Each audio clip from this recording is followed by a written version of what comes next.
sawaay tooñ nga ma waa gars yi waxu mbedd ak waxu télé bokkul naa ngi ci bàyyi xel parce que sawaay demb li ngay wax ci man waxu mbedd la wax yoo xamante ne moom nga yarondoo moom nga magondoo ay tubaab ay xonkonop ay déko fi ay lijjanti say problème ay sa yoon nekku ci ay kekkër xamul mais nag waxu mbedd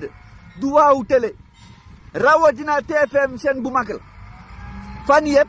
maa ngi waxtaane ci mbir boobu di jéem a sensibiliser nit ñi taf ay commentaires yu ñaaw tudduma sax xénophobie wala racisme yéeguma foofu wante kaddu yi si boppam ñoo ñaaw kaddu ñoo xamante ne ñu ngi koy dégg ci mbedd mais dem ba ci télé en direct TFM di ko dégg déggantaan njaay affaire bi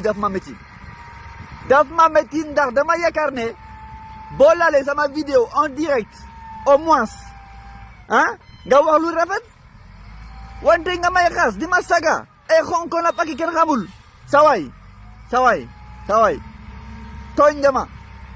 te tooñ ngay teg képp sénégalais koo xamante ne yorul der bu ñuul santul Diop wala Fall parce que am na ay sénégalais yoo xamante ne ñuuluñu sénégalais yu weex lañu naan ci bàyyi xel bu baax a baax wasalaam